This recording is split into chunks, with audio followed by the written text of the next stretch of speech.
टेंटियापन। गौरैया एक छोटी चिड़िया है जो हमारे घर आंगन में रोज फुदकती रहती है। सुबह सवेरे आकर अपने ची ची कलरव से पूरे घर आंगन को संगीतमय बना देती है। ग्रामीण अंचलों में यह मान्यता है कि जिस घर में गौरैया का वास और आना होता है वह घर धन धान्य से संपन्न होता है। उस घर में लक्ष्मी बसती है। आंगन के कोने कोने से गौरैया परिचित होती है। इससे किसी को विशेष परेशानी नहीं होती है, इसलिए इसे कोई हानि नहीं पहुंचाता है। धान की टंगी हुई बालियों पर गौरैया झुंड के साथ उतरती है, चोंच मारकर चावल निकालती और खा जाती है, फिर भी सब उसका स्वागत करते हैं। गांव के किसान इसे प्यार से गौरैया राजा कहते हैं। ऐसी ही एक ढीठ गौरैया थी। उसे कपड़े का एक टुकड़ा मिल गया। उस कपड़े को लेकर गौरैया दर्जी के यहाँ गई। उसने दर्जी से कहा कि दर्जी भैया, इस कपड़े से हमारे लिए एक टोपी बना दो। दर्जी ने गौरैया के लिए टोपी बना दी। गौरैया अपनी टोपी लेकर रंगरेज के यहाँ गई। उसने रंगरेज से कहा कि रंगरेज भैया, मेरी इस टोपी को लाल रंग में रंग दो। रंगरेज ने उस टोपी को लाल रंग में रंग दिया। अब गौरैया अपनी लाल रंग की टोपी पहनकर चारों तरफ फुर उड़ने लगी। किसी के पकड़े नहीं पकड़ में आती थी। वो कभी उड़कर इस छत पर तो कभी उस छत पर क्षण भर के लिए जा बैठती थी। टोपी पहनकर वह इतनी चंचल हो गई कि कहीं नहीं बैठ पाती थी। छत से उड़कर कभी किसी आंगन में बैठ जाती थी तो कभी किसी और आंगन में जाकर शोर मचाती थी।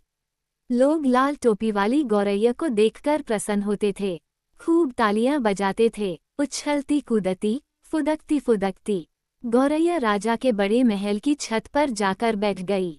वह जोर जोर से कहने लगी, जितना राजा का धन है उतना मेरा भी धन है, जितना राजा का धन है उतना मेरा भी धन है। राजा ने गौरैया की ऐसी बोली सुनी तो उसे बड़ा बुरा लगा। उसने अपने नौकर से कहा कि ये छोटी सी गौरैया एक टोपी पहनकर हमारी बराबरी करती है। ये राजमहल के गुंबद पर बैठकर जोर जोर से सबको सुना रही है कि जितना धन राजा के पास है उतना धन उसके पास भी है। जाओ, उसकी टोपी छीन कर ले आओ। नौकर गया और उसने गौरैया की टोपी छीन ली। नौकर ने वह टोपी राजा के हवाले कर दी। देखकर अब गौरैया जोर जोर से राजा के हाथ में अपनी टोपी चिल्लाने लगी और कहने लगी कि राजा कंगाल हो गया। राजा अब ऐसा कंगाल हुआ कि उसने मेरी टोपी ले ली।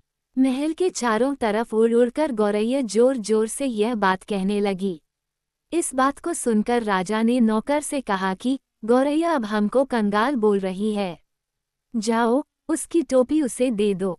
नौकर गौरैया की टोपी लेकर गया। उसने गौरैया को टोपी दे दी। गौरैया टेंटिया थी। टेंटिया बार बार मना करने पर भी शैतानी से बाज नहीं आता है। उसे अपनी औकात का ज्ञान नहीं होता है। वो बड़ी बड़ी बातें अकड़ के साथ करता रहता है। छोटी सी गौरैया उस टोपी को लेकर राजा के धन को चुनौती दे रही थी, उसे कंगाल बोल रही थी। गौरैया भारी टेंटिया थी। उसे उसकी टोपी वापस मिल गई तो वह और जोर जोर से अकड़ के साथ कहने लगी, राजा डर गया। ऐसा डरा कि मेरी टोपी वापस कर गया। राजा गौरैया के बड़बोलेपन से तंग आ गया था। गौरैया अपनी शैतानी से बाज नहीं आ रही थी। वह प्रजा के बीच जाकर यही बातें कहती और फिर राजमहल पर बैठकर राजा को सुनाती थी। पहले तो कंगाल राजा ने मेरी टोपी ले ली, फिर मुझसे डरकर उसने टोपी वापस कर दी। राजा को बड़ा गुस्सा आया। उसने नौकर से कहा कि जाओ, गौरैया को पकड़ कर ले आओ। उसे इस बार नहीं छोड़ूंगा, पकाकर खा जाऊंगा। नौकर गया और गौरैया को पकड़ लाया। राजा ने नौकर को आदेश दिया कि इसे जिंदा पकाओ। नौकर ने गौरैया के ऊपर हल्दी, धनिया, मिर्च मसाले का लेप चढ़ाया और जैसे ही उसे कढ़ाई में डाला कि गौरैया फुर से उड़ गई। वो फिर राजमहल के गुंबद पर बैठ गई। उसने अपनी लाल टोपी पहन ली और जोर जोर से नाच कर बोलना शुरू किया, मैं तो लाल पीली हो गई, मैं तो लाल पीली हो गई, मैं बहुरंगी हो गई। ये सुनकर राजा अपना आपा खो बैठा। उसने दांत पीसते हुए चिल्लाकर नौकर से कहा, इस बार इसे पकड़कर लाओ, मैं इसे कच्चा और जिंदा ही निगल जाऊंगा। नौकर भागा भागा गया और गौरैया को पकड़ लिया। उसने गौरैया को राजा के हवाले कर दिया। राजा बहुत क्रोध में था। वह गौरैया को जिंदा निगल गया। जिंदा गौरैया राजा के पेट में जाकर उड़ने लगी। पेट में उड़ती हुई गौरैया से राजा की बेचैनी बढ़ गई। वह परेशान हो गया। पेट में हड़बड़ी बढ़ी तो उसने नौकर से कहा कि मैं शौच के लिए बैठने जा रहा हूँ, तुम वहां तलवार लेकर खड़े रहना।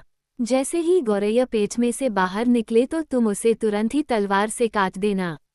नौकर तलवार लेकर तैयार हो गया। वह पूरी तरह से मुस्तैद था। अपना कपड़ा खोलकर राजा शौच के लिए बैठे। राजा के शौच के लिए बैठते ही गौरैया फुर से निकली तो नौकर ने तलवार चलाई। तलवार से गौरैया नहीं कटी, राजा की कमर कट गई। शैतान गौरैया उड़कर मुंडेर पर बैठ गई और जोर जोर से चिल्लाने लगी, मैंने राजा को नंगा किया। वो ऊंचे स्वर में गाने लगी, मैंने राजा को नंगा किया हो राम जी, मैंने राजा को नंगा किया हो राम जी। अब राजा के दरबारी, प्रजा और सारे लोग कहने लगे कि एक छोटी सी चिड़िया के पीछे राजा को इस तरह हाथ धोकर नहीं पड़ना चाहिए। शैतान चिड़िया की बात पर राजा को ध्यान देने की कोई जरूरत नहीं थी। वह चिड़िया बोलकर थक जाती, फिर कहीं और चली जाती। राजा बेवजह ही उसके पीछे परेशान हो गया। चिड़िया अपनी शैतानी से बाज नहीं आए और उसने राजा को अपने टेंटियापन से चिल्ला कर तंग कर दिया। राजा अब शांत हो गया था। उसने चिड़िया की बात पर ध्यान देना बंद कर दिया।